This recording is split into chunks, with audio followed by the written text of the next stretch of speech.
the Tudors Dynasty Podcast.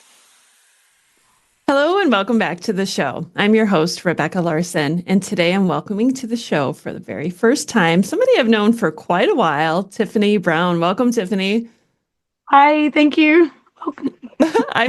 We go back. I'm trying to think of when was the first time that you and I talked? It's been quite a few years, hasn't it? Oh yeah, it before 2020, I think. Yeah, because you wrote a short story for my blog back in 2020, if I remember. Oh, I did. That's right. I did. I researched that. I researched chess for that a lot. Yes, that's when I was trying to build the Decameron, like they did in medieval times when the plague was roaming through Europe, and had a bunch of people, including Tiffany, write up these little short stories so that I could build my own version of the Decameron. But I think I only made it so far. I think I had about six people maybe who wrote shorts. That's not my specialty, but yours was very good. So thank you for that. Thank you. I felt amazing. It made me feel amazing. I enjoyed it very much. Oh, good. So I guess in a nutshell, I'm just saying Tiffany and I have known each other for a while. She has always had an obsession with John Dee.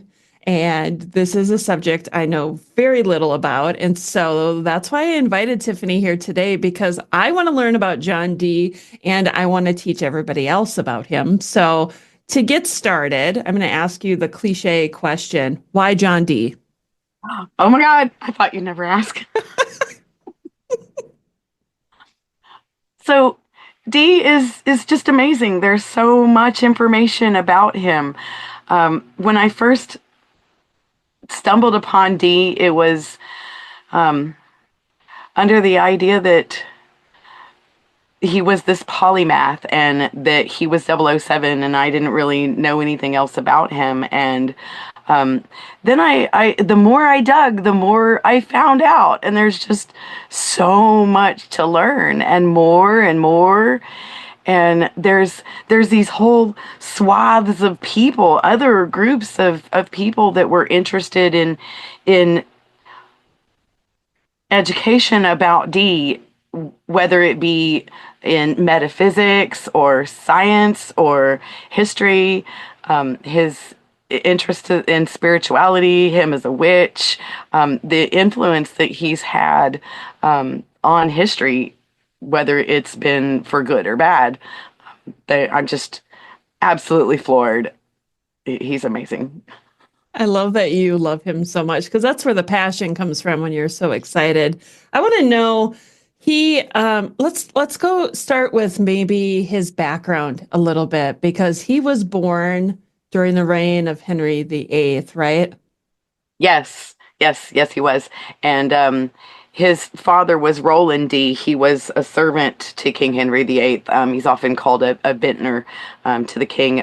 He poured his cups and arranged his dinners. Really, he was a close servant of the king.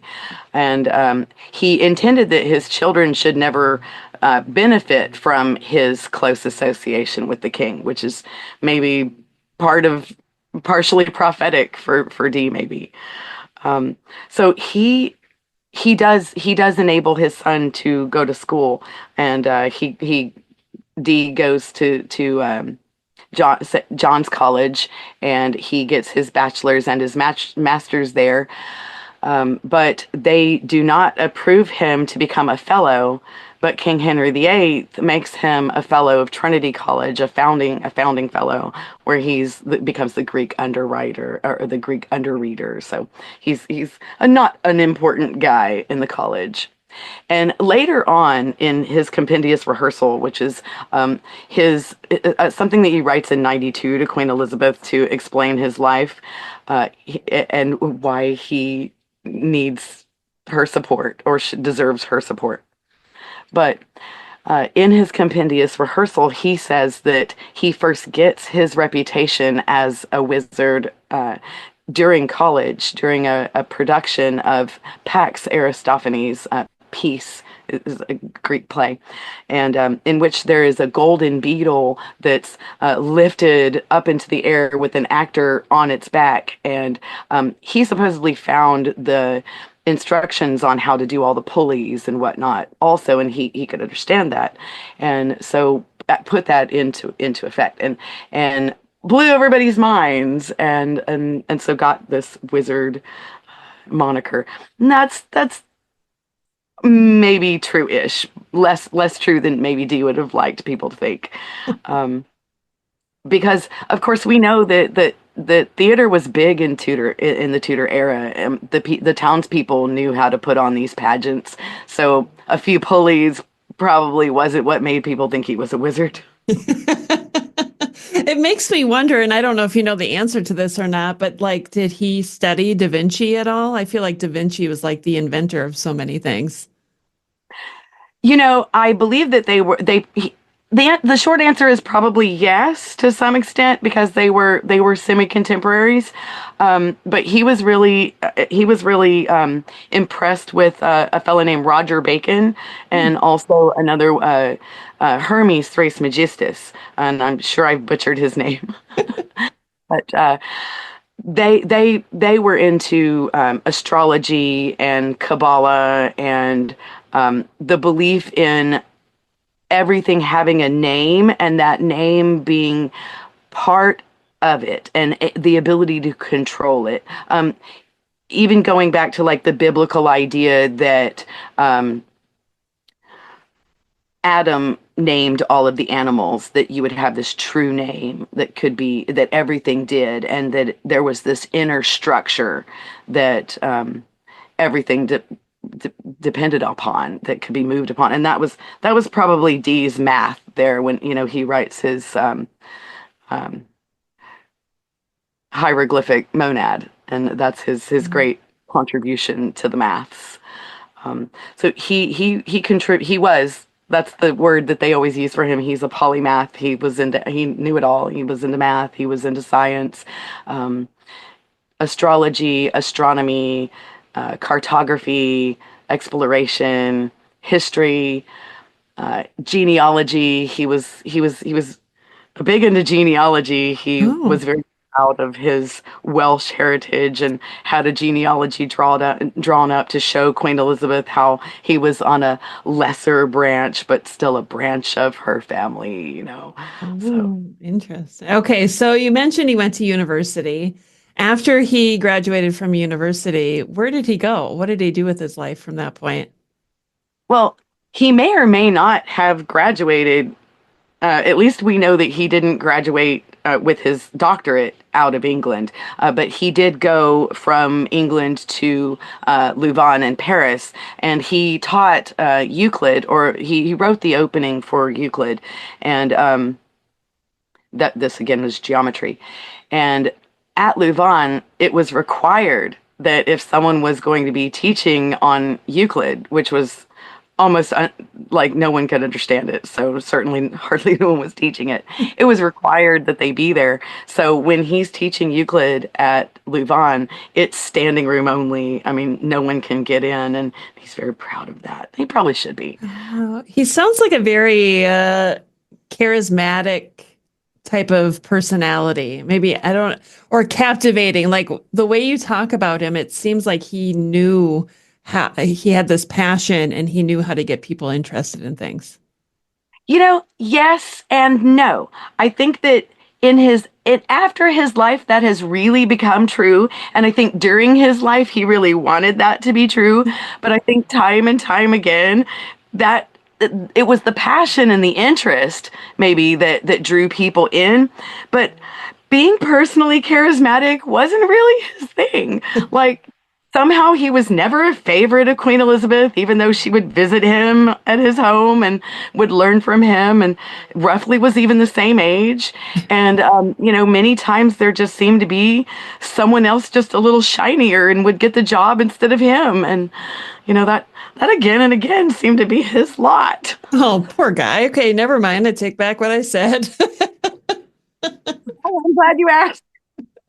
Okay, so he was doing some teaching of complicated math. That's how I'm going to describe it. Yeah. I know I'm going to jump all over the place here, but I know he was married several times and that his first two wives died rather quickly, which made me immediately suspicious. Well, Okay, so Catherine Constable was his first wife, and he really was married to her for almost a decade. So that's that's a reasonably long time. That And is true. they didn't have any children, and one might venture to guess that she may have been older than Dee. And then when he married his second wife, her name is Jane. Everyone's name is Jane. But when he marries Jane, it's maybe 3 years after Catherine Constable has died, and she is married to him for 27 years. There is possibly a wife in between those two, um, for this little 3 year period, but I kind of suspect that that might have something more to do with Jane Dee's father not wanting her to marry John Dee in the first place, and maybe there was like two weddings, and I'm not really sure that there was really this second wife in between in between Catherine and Jane, but there might have been. Okay. There there is that. This is why you shouldn't trust Wikipedia. This was I think when I glanced on there earlier today, I saw something and maybe it was me misreading it, but I thought it said something like he had only been with them like a year before they had died or No, something. that's probably D propaganda. Yeah. That that counterculture switch when they move in the Tudor era from, really being kind of magic practicer as a culture, magic practicers, they're saying their rosaries, they're dousing themselves in water, to, being, the opposite end of that. That is still affecting me today, where, we are thinkers. We do not believe in magic, and that is balderdash, and we that's still affecting Dee and his reputation, and probably Yeah. always will. And you cannot separate Dee from his magic reputation, nor would he want you to have done that. So I guess that's all fair. Yeah, I feel like that, like today, people who like to do tarot or anything along those lines get this stigma around them, and I feel like that was probably the same way Dee was treated. Like people look at them and go, "What is this? What is this magic you're doing? It's not real or whatever." But he was very talented. I want to know. Like when you think about Dee and all of the things that he did in his life, what do you think was his biggest achievement? His hieroglyphic monad, and also the preface for Euclid. That's undeniable that those things have affected math going forward. And I would assume that our math today benefited from that stepping stone along the way. Yeah. Um, there's really no way around that. Yeah. Okay. So one of the things that you've been doing lately on social media are quick little videos about 99 neat things about John Dee, which are so fun. And I want to talk about some of the neat things about him because I think I want this episode to be a way for people to find interest in him and want to do more digging and learn more about who John Dee is. So why don't we start off with just one of the 99 things that you find to be neat about John Dee? Oh my. Okay, I'll so ask you for more, so don't worry. Don't feel like you have to pick one. But I think one of the things that I picked out that you mentioned earlier, and I want to go back to what you're going to say, but was the 007 thing. And so at some point, I do want to talk about that. But before we get there, I want to know what's the first one that comes to mind for you? so he manages to live. He's a survivor in a time when these spiritual realities are killing people, really, for what they believe. And, when he's born into a magic world. When he dies, he's leaving a world where magic has been kicked out. So he navigates through that. And during the reign of Mary, he becomes a priest, like an ordained priest. There are 6 degrees of between tonsure and actually being a priest, and he makes that jump in one day with the help of his buddy Bloody Bishop Bonner. So under Mary, he is working with Bonner, and he does cast some horoscopes, which is fine. This is all above board. But the problem is when he casts the horoscope that suggests the ascension of Elizabeth. And of course, that means like the death of Mary's babies, even. And, oh my goodness, what have you done? So he lands in jail, or at least he says he does. He lands in jail.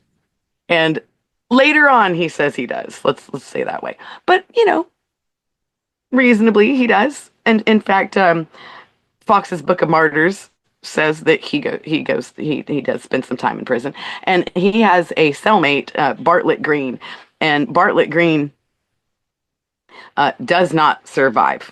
He burns at the stake. He cannot be convinced to say what needs to be said to save his neck. And then later, under Elizabeth, Bonner will die in prison. He's not actually executed, but he's just going to languish there until he dies. And both of these fates, Dee eludes. And that's pretty neat, I think. Yeah. And so he's a priest. And of course, priests typically don't get married, but that's not always true. And I know that you've recently talked with Leander Delisle about how Elizabeth didn't like married priests. So he was married both times. I mean, or rather, he was a priest both times that he got married. So I think it was really pretty interesting. Now, he's actually going to sort of get married again. We don't talk about this because we don't talk about Fight Club. But he actually engages in something of a polycule marriage between himself and his protege Edward Kelly, his squire, and his wife. And so there are four of them in this relationship, and for 2 years they will share everything as a married quadruple. Interesting. So, Yeah. okay, so that was one of the things that I saw on Wikipedia was where they had mentioned that maybe one son was not Dee's. Oh, that's right. That's right. Trebone, I believe, what was his name? It's Theodore, Gift of God. Theodore Trebone, yes. So there's no way to know if he was Jane's child or not because they were both sleeping with Jane. And Kelly's wife was probably too old to have children. She already had an adult child who would go on in Rudolph's court to be a poet later on. So Kelly had become, I believe, concerned about his own ability to have children since he had married this older woman. And it was Kelly who saw the visions where the angels were insisting that they should share everything. And they reiterated that they did in fact mean everything.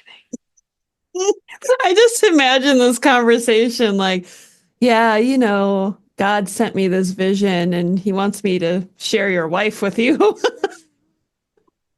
Oh, well, he played it off.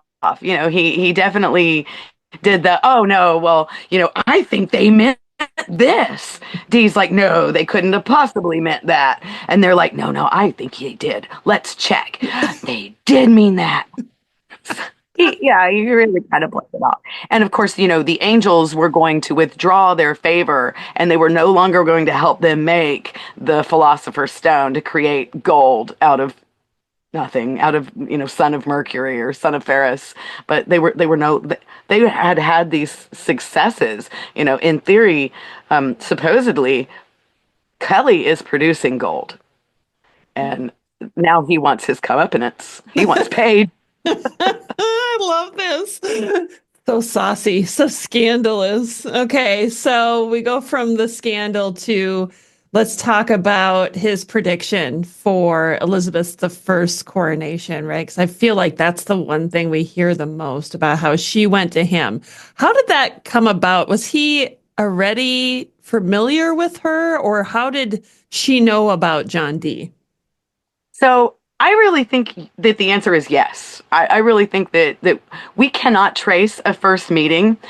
His home of Mortlake is right up against the lands of Richmond Palace lands, and she spent a lot of her young life and her older, she dies at Richmond.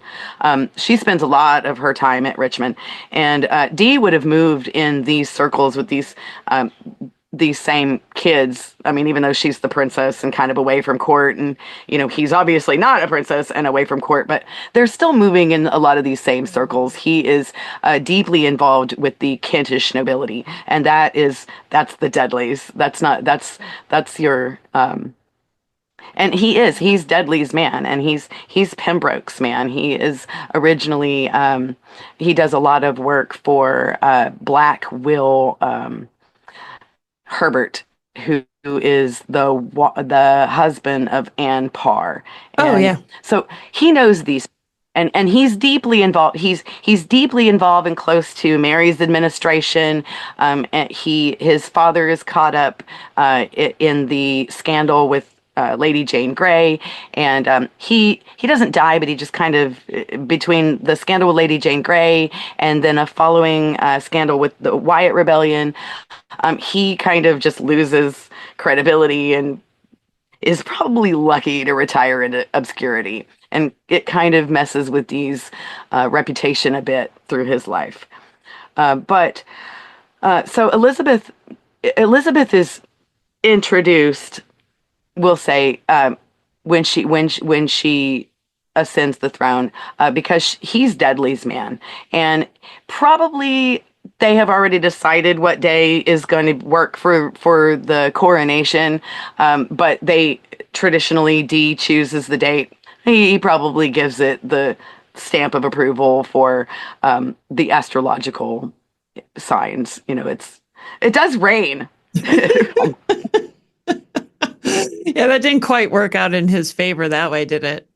No, but she does reign for a very long time, and at the time she's the longest reigning monarch. So, I Yeah. mean, one could argue that you could really have a hard time picking a day when it's not going to rain in England or in London.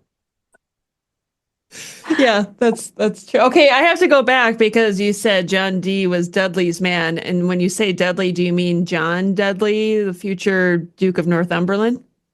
Yes, absolutely do. And his father before that, really, Oh, he's absolutely, and Roland, his father, is tied in with the Dudleys. We have close ties to the Dudleys for sure. So, yes. So Leicester is the one who puts him forward to choose the date, and again and again, his fate is kind of tied to Leicester. When Leicester is doing well with Elizabeth, Dee is doing well with Elizabeth. hmm. When Leicester marries Lettice Knowles, all of a sudden she cannot be bothered to talk to Dee for the moment. He very he makes the mistake of petitioning her like right after Leicester falls, and like that goes nowhere. And she's like, "Do I even know any of y'all now?" And so when Leicester is doing well, then Dee is more so in favor. So So, yeah, there really was a connection then between him and the Dudleys if his favor rose and fell because of them. yes, not always, but yes, very much so. That is very much true. So he did, of course, he was his own man. He worked with Walsingham and was supposed to have come up with being or having been charged with coming up with codes for them to communicate. And this was necessary. It was necessary to protect their work as alchemists, necessary to protect their work in case political upheaval, which was rife and ready all the time. So he became 007. He came up with these codes, and Lester, I believe, if I remember right, the number associated with Lester is 1740, and the Oxfordians are forever looking for and finding these patterns. The rule of three, you only have to find three things to show your pattern, and they'll look in the original folios, and it's so beyond me, and I am very interested in semantics and the origin of words and the origin of names and where they come from and how maybe they affect our lives even, and that's something that Dee really believed in. So that's a little thing pull me in. Well, he was, I would say, an avid reader too, wasn't he? Oh yeah, yes. He collected after the dissolution of the monasteries. He was seeing that these books were, in some cases being burned, and in a lot of cases just going to nothing because, they're nowhere to be anymore. There's no library. There's nowhere for it to be.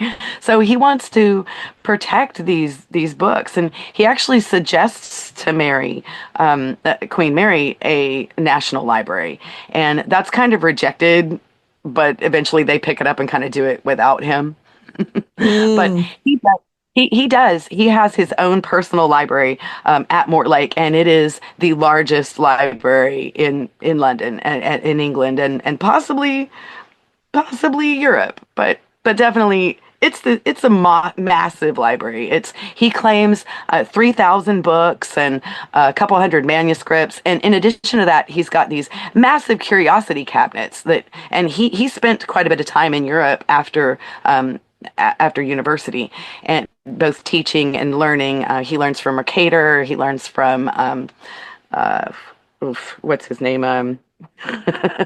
There was Mercator and Fiscus. I always say, I'm sure that's wrong, but he's learning from these most important thinkers, and he's gathering their works and he's bringing them back.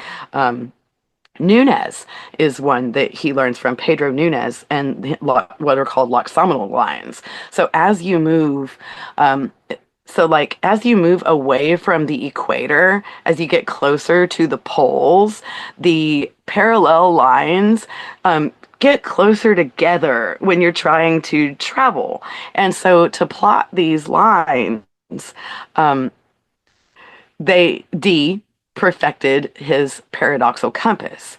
And this I believe, helped the sailors probably to draw up and map these closer lines while they're up there. I'm assuming it's helping them put pencil to paper like a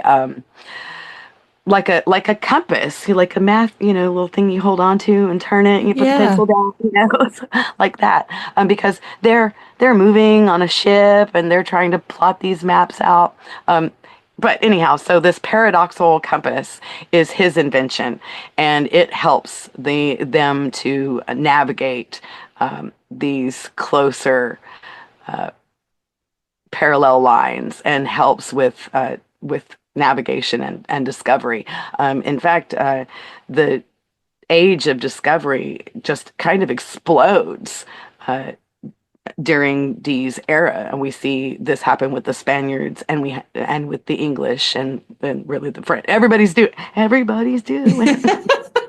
Did he have influence on Elizabeth the First when it came to um, America, when it came to the New World? Um, if he did, what kind of influence did he have? Well, absolutely, yes. He believed, and he was big into Arthurian legend, and he believed that partially through Arthur and partially through a Welsh, and I'm going to butcher this, but a Magog maybe is the Okay. name, but that especially through Arthur, that England already had claims to these lands, to Greenland and to the Americas, and long before. And he believed that they would find British-looking people along the Northwest Passage that would prove that they had already been there. He expected to find even cities of very European-like people already there. That and he kind of sold that idea, and Mm. he believed in and many people did, believed in an idea of a last emperor, of a final emperor. And he really sold this idea. Uh, he sold it all over the place to anyone who would listen. But in this case, he sold it to Elizabeth, that she should be the last emperor and she should be queen of the world and queen of Israel, queen of Jerusalem. Oh, every ruler loves to have a bunch of sycophants around her, doesn't she? Can't You beat it are with his. you are amazing. You're gonna be this emperor of the world. You can do no wrong. All of these things are already yours. All you have to do is claim them. Yeah, They're all yeah. yours. I do Right. like the idea that he thought that there were already English looking people in America because I think we know now, right, that the Vikings were probably there well before anybody else too. Yes, and I don't think he was wrong. I think that that's what I really think that he, I don't want to say already knew, but things that we're proving now were things that weren't quite as lost as they are now then. Yeah, yeah. And I want to go back for a second when you were talking about his book collection. And it reminded me, I don't know if you've ever watched Discovery of Witches or read the I books. have not. I I, avoid the I, fiction. I have this weird obsession with time travel stuff, like where people can travel back in time to like the 16th century from modern day.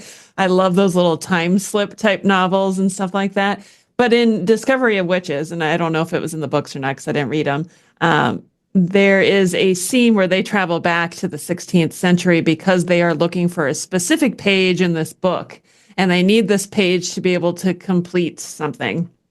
It's been a while since I've watched it. I don't remember what it was, but they go back in time and they need to find John Dee's collection of books because they believe what they're looking for is in his collection. And they go into this room and it's just filled with books. And I think it's after John Dee's death that they're there. I could be mistaken too. I don't think he was there. I think it was just like somebody who was watching his stuff or taking care of it. But I loved that scene because it was so cool, them going into this library in the 16th century, digging through books, looking for something that John Dee had hidden. Some of that is true. So some things like that happened. So there were two clutches of his books, so well maybe even three, that were found after he died. So when Dee went off to the continent with Lasky, he left England with Count Lasky, and he would spend 6 years on the continent. And when he left, his books were essentially raided and kind of disappeared off of his shelves. They really went to other scholars, people that were kind of already into his books, and yeah, but and some of them went to Bartholomew Frohman, or rather to the son-in-law, not the father. Um, but he lost his library and was always really hurt about having lost his library. When he dies, his library through Cotton will go to form the backbone of the British Library. Um, Nicholas Saunders is one who scratched out over and over again inside of his books is Nicholas Saunders' name, where he's written in and taken them. But there is a cache that is found inside of a locked box. There's a hidden compartment that's really probably where you get some of those stories that we get. Dee actually had the locked compartment, and there was a cache of papers found in the locked compartment. And that was the last bit of his that were found. Previous to that, there was this big Indiana Jones sort of let's find the stuff buried at Mortlake, and it was Cotton again involved in finding that, and Cotton would have Merrick Casaubon to do the translations and get that all written out, and that's when you have the conversations, the relations with angels conversations. They call it something shorter, fair and present. That's not it, but so yeah, so that's where we get that. So there is these hidden things that come up after Dee dies, and there is this almost like a bigger interest in Dee after he dies than there was when he was alive. And in so many ways, his legacy continues to get bigger and bigger all the time. A few years ago, I felt like nobody knew who Dee was at all, and it was always, well, he was to Queen Elizabeth as as Nostradamus was to Catherine Medici, or I have to explain, oh, well, he influenced Ian Fleming to write 007, and that's how people could relate. And now there are more and more people who know who Dee was for himself. And of course, the interest in possible alternative Shakespearean authorship has exploded since the work of Alexander Woe, who's recently passed away. But he was able to really, I think, maybe prove might be a big word, but he was really able to show these patterns in a lot of these folios. And it seems a little silly to us today, but just like we have sign culture, if you see a McDonald's sign, you know what you're looking at. There's no question in your mind. And they really had a very similar sign culture when it came to badges of coats of arms and things like that, and symbolism in general. They understood things that we wouldn't, looking. And these were, in a lot of cases, very wealthy and very highly educated and bored people. And they absolutely did write these codes, and it was their fun. There is no doubt that these codes exist and are there just for the finding. And we're just the tip of the iceberg. And very, very, very smart people are doing this. And I just think that I'm super happy that I have discovered any little thing that I think that, oh, maybe I can add to that. That's always a good feeling, though, when you're researching a person, to know that you had some influence or some impact on the history that's written. Like, oh, nobody has found this before. I think that's what we're all going for as researchers or historians is, let me see what I can find because maybe nobody has found this before. And this will shine a different light on this figure from history. Right. It's Yeah. true. We Let's all want to be a part. go ahead. No, go ahead. Oh, we all want to be a part of history. We Yeah. do. And just that D was an everyman. He was a normal average guy. He wasn't, yes, he was really smart, and yes, he was into magic, but that was not unusual. When he was born, that was very commonplace. And when he was going through college during the Henry era, that was still the thing. He wasn't really a real far out there warlocky witchy guy that we've kind of painted now. Yeah. That's fun to think about, but there were a lot of those. A lot Well, of those. we have to remember too, right? That Thomas C. I was thinking about Thomas Seymour, and he's always on my brain. Okay, anyway, we have to remember that Henry VIII liked astrology. So this wasn't unusual for the time. If the king is into something like this, well, then you're safe. Well, and they all did. Mary, Edward, Elizabeth, they all, and not only them, but on the continent. And interestingly, I think Cecil was really into it. Like, he really was a big believer. And I mean, if there was a supernova in Cassiopeia, it would very likely mean something for our government. And that could be bad. So we want to mitigate whatever that might be. And there was the supernova in Cassiopeia, and there was also Halley's comet, and I believe there was another comet, I think, in '77. So there were these big things going on. There was a conjunction between Jupiter and Saturn in one year that was supposed to have caused the end of the world, and all of the everyone wanted to be the last world emperor, and you better get on it fast.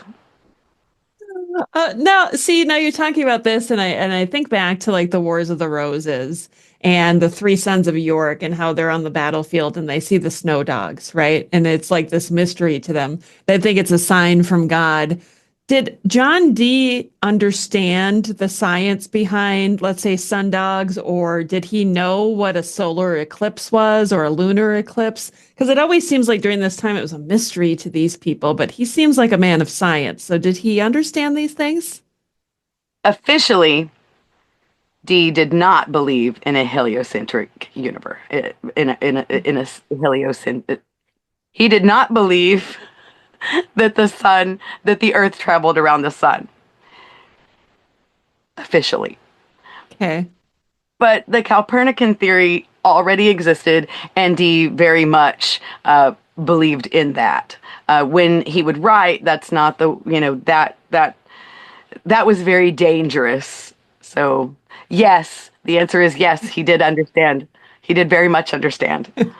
Did not believe in a flat. He did not believe in a world where the sun traveled around the world, and and I think that a lot of sailors will tell you that the horizon disappears, and you keep sailing towards it. They knew the Earth was round. Oh, what? I thought it was flat. No, our Tudor people did not think the world was flat. That is absolute balderdash. That's too funny. That's too okay. So we're talking about John Dee's life, and we briefly touched base on his marriages and one of his children or possible children. He had several children, and I'm curious if any of them took up his legacy. Were any of them as interested in the things that he was interested in? I am so glad you asked. Yes. Okay, so unfortunately for poor D, most of his children did not live to be older. Didn't he did they died before he did, most of them, Okay. including Theodore of Tribone. Um, but he did have a son, Arthur. Shocking. I know we love the Arthurian legend, Yeah. Arthur. And Arthur does do scrying, and Arthur becomes in his life, long after his dad, he is the best friend of Sir Thomas Browne, the esoteric of Norwich. So, like it doesn't end with Dee. Yeah. This continues, and I'm not sure about his own kids, but I do know that when Dee dies, he already has two grandchildren. So, yay, good for Dee. Oh, I love that. I love that. Okay, so is there anything about John Dee that we haven't covered today that you wanted to make sure that people listening or watching know about him? So much. When we get off of this, I'm going to kick myself over and over again. And there are D fans who are yelling at me right now. They're saying, "Why didn't you?" There is so much to know about D. It's I wish I could pick out the one thing that I know I've forgotten. Um, the hieroglyphic monad. It meant everything. It was the most important thing to him. I guess that's what I would leave with. The hieroglyphic monad was for him the amalgamation. It was the language that was going to answer everything. It was the philosopher's stone. It was the answer. His hieroglyphic monad. It was, it's kind of shaped like a little guy. It's got a circle, got a hole in it, the little, little legs, and that it meant everything. It was it's this enigmatic shape that has just kind of come to be synonymous with alchemy. But that was Dee's baby, and Yeah. I think that's what he would want us to be talking about. He would want to be talking about his interest in language and how that controls everything. That everything has its true name, and if you Yeah. can learn to call it by its true name, you can learn to control it. I love that. Okay. Well, you mentioned about all the things that you may have missed today. And, for those who are familiar, let's bring up TudorCon, shall we? Because TudorCon is an event that has been going on for many years. Before it was TudorCon, it was the Tudor Summit. And I think I talked at 2 Tudor Summits and maybe 1 TudorCon. And I'll be well, I won't be physically at TudorCon this year. I'll be doing a virtual talk on Thomas Seymour. But you are Right. also going to be at TudorCon this year, aren't you? Yes, yay! And I'm a little excited. yeah, so of course you're going to be talking about John Dee, right? I am, absolutely. John Dee is my bag. I love it. So if you're interested in learning more about TudorCon or seeing Tiffany talk more about John Dee, I'm going to include some links in the show notes too for you to check that out and look at getting some tickets. Because I think you can go in person or you can do it virtually, correct? Yes, you can. Yes, I Yeah. usually attend online myself, but this year I'm going to be in person. Yeah, and they're doing it in a different place than they used to because it used to be held in Pennsylvania, but last year was the first time it was in, is it Virginia? Oh, at Agecroft, at Agecroft Yeah. Hall or Manor. Yeah, it's if I'm not mistaken, it's a building that was moved from Europe here. So that's kind Yes. of neat. Yes. Yes. You don't think there's any like Tudor era stuff in the US here, but actually there are some things that you can see. And I think this event, I wish I could be there in person. I think it's going to be absolutely amazing. Heather Tesco does such a good job arranging these events and putting on these talks. And I feel like the Tudor history community owes Heather a lot. And I feel like she doesn't get the recognition that she so rightfully deserves. Oh, that does tend to happen to artists. Yeah, It's a thing. yes, it does. Well, Tiffany, thank you so much for coming on today and teaching us about John Dee. Thank you for having me. I'm so overjoyed and grateful. Thank you. All right. Oh yes, I would say that if I missed something, put it in comments, and I will not miss it at TudorCon.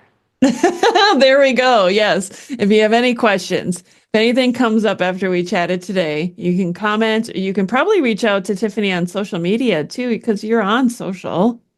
I am Tiffy Strangebird Brown, 64 something. I have no idea what my own handle is. So Or you can um, just email me, Rebecca at tutorsdynasty.com. I will get your question to Tiffany and then get you an answer.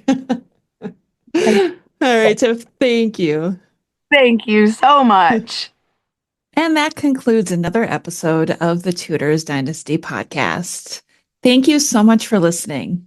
If you love the show and would like to show your support, consider becoming a patron over on Patreon. That's patreon.com/Tutors Dynasty. Over there, you'll get commercial-free episodes, early access, and some patron exclusive content as well. If you would prefer to show your support in another way, head on over to my website, tutorsdynasty.com, and click on the shop to see some of the new merchandise that I have available. Thank you so much for listening. Until next time.